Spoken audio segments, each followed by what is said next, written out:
فإن دعوة أهل السنة، دعوة أهل الحديث، دعوة السلفيين، دعوة أهل الأثر تقوم على التربية والتصفية.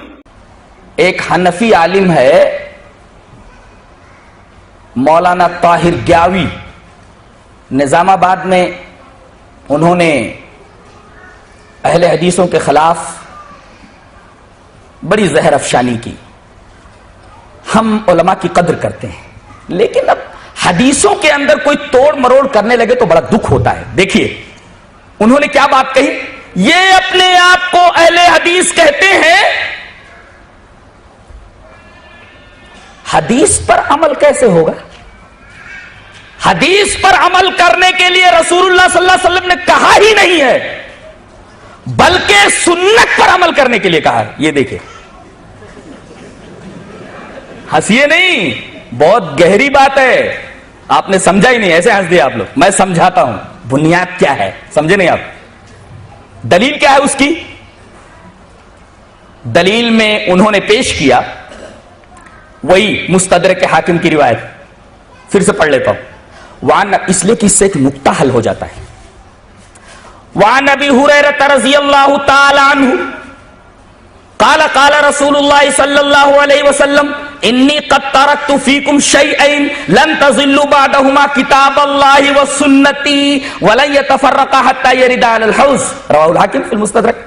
حضرت ابو ہریرہ فرماتے ہیں کہ رسول اللہ صلی اللہ علیہ وسلم نے ارشاد فرمایا، بے شک میں نے تمہارے درمیان دو چیزیں چھوڑ دی ہیں، ان دونوں کے بعد تم ہرگز گمراہ نہیں ہوگے. ایک تو اللہ کی کتاب ہے، دوسرے میری سنت. میری سنت ہے، حدیثی نہیں فرمایا. یعنی پکڑنا ہے کتاب اللہ کو اور میری سنت کو، نبی نے حدیث نہیں کہا ہے، لہذا حدیثوں پر عمل نہیں ہوگا، سنت پر عمل ہوگا. یہ اعتراض ہے. جواب دے سکتے ہیں آپ لوگ، علماء دے سکتے خالی، آپ لوگ خالی ہنس دیے ہیں. دیکھو نبی نے یہاں سنت کیوں کہا ہے معلوم ہے؟ آپ کا فعل بھی دو طریقے کا، جیسے قول دو طریقے کا، آپ جو کریں حدیث، اس لیے کہ حدیث کی تعریف ہے ما اضیف الی رسول اللہ صلی اللہ علیہ وسلم قولا او فعلا، جو کام آپ کریں وہ بھی حدیث ہے. اچھا آپ نے بیک وقت 9 بیویاں رکھی ہیں، رکھیں گے آپ؟ فعل ہے آپ کا، یہ فعل ہے آپ کا. بہت ساری چیزیں ایسی کی ہیں جو آپ نہیں کر سکتے. عزیز محترم مولانا احمد اللہ صاحب نے ایک بات ارشاد فرمائی کہ نجاشی کی نماز غائبانہ یہ رسول اللہ صلی اللہ علیہ وسلم کے لیے خاص تھی، آپ نہیں پڑھ سکتے. تو بعض باتیں رسول اللہ صلی اللہ علیہ وسلم کے لیے خاص، بیک وقت آپ 9 بیویاں نہیں رکھ سکتے، 4 ہی بیویوں کی اجازت ہے. اب آپ کہیں کہ رسول اللہ صلی اللہ علیہ وسلم کا فعل حدیث ہے، تو یہ فعل بھی موجود ہے، بیک وقت 9 بیویوں سے شادی کرنا، 9 بیویوں کو نکاح میں رکھنا فعل ہے، حدیث ہے. جواب اس کا یہ ہے کہ حدیث کی بھی 2 قسمیں ہیں، حدیث ممنوع الاتباع اور حدیث جائز الاتباع یا واجب الاتباع.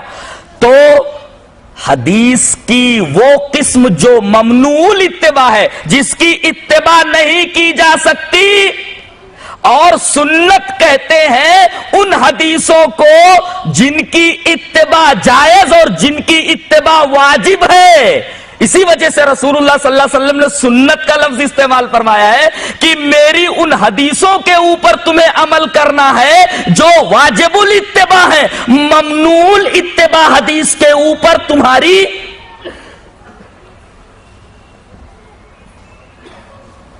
ادا نہیں تسلیم کی جائے گی، اس کو تم عمل میں نہیں لا سکتے. تو گویا حدیث 2 قسم کی، ممنوع الاتباع اور واجب الاتباع. تو ممنوع الاتباع کے اوپر کیسے آپ عمل کریں گے؟ بیک وقت 9 بیویاں کیسے رکھ سکتے؟ اور سنت کہتے ہیں انہی حدیثوں کو جن پر عمل کرنا ضروری ہے. اس کا مطلب کہ وہ حدیث عام ہے اور سنت خاص ہے. اسی وجہ سے رسول اللہ صلی اللہ علیہ وسلم نے حدیث کا لفظ استعمال نہ کر کے سنت کا لفظ استعمال فرمایا ہے کہ میری ان حدیثوں کے اوپر عمل ہوگا جو واجب الاتباع ہے. اس لیے کہ حدیث کے اندر تو دونوں چیزیں ممنوع الاتباع بھی اور واجب الاتباع بھی، لیکن سنت انہی حدیثوں کو کہا جاتا ہے جو جائز الاتباع ہے اور جو واجب الاتباع ہے. اگر حدیث کہہ دیا جاتا تو پھر یہی اعتراض پڑتا تھا کہ پھر رسول اللہ صلی اللہ علیہ وسلم نے بیک وقت 9 بیویوں کو نکاح میں رکھا ہے تو اس پر عمل کیا جائے. اس گہرائی کو حضرت سمجھ نہیں سکے، یا سمجھنے کے بعد بھی انہوں نے توڑ مروڑ کر کے اس حدیث کو پیش کرنے کی کوشش کی. تو فرق کیا سمجھ میں آیا؟ حدیث کہتے ہیں آپ کے اس فعل کو جو ممنوع الاتباع ہے اور آپ کے اس فعل کو بھی جو واجب الاتباع اور جائز الاتباع ہے، لیکن سنت آپ کے اسی فعل کو کہیں گے جو صرف واجب الاتباع اور جائز الاتباع ہے. ممنوع الاتباع سنت میں داخل نہیں ہے. اسی وجہ سے رسول اللہ صلی اللہ علیہ وسلم فرمایا کہ 2 چیزیں چھوڑ کر جا رہا ہوں، ان کے بعد تم کبھی گمراہ نہیں ہوگے، ایک اللہ کی کتاب اور دوسرے میری سنت، اور یہ دونوں ایک دوسرے سے جدا نہیں ہو سکتے یہاں تک کہ دونوں حوض کے اوپر آ جائیں. تو یہ حدیث اور سنت کے اندر فرق معلوم ہوا. ویسے یوں بھی جواب دیا جا سکتا ہے کہ آپ سنت کو معلوم کیسے کریں گے، رسول اللہ صلی اللہ علیہ وسلم کے فعل کو معلوم کیسے کریں گے؟ حدیثیں ہی تو واسطہ ہیں. اگر حدیثیں نہ ہوں تو پھر سنتوں کا پتہ کیسے چلے گا؟ تو آپ کا یہ کہنا کہ حدیثوں کے اوپر عمل نہیں ہوگا، سنت کے اوپر عمل ہوگا، یہ ایک مضحکہ خیز بات ہے.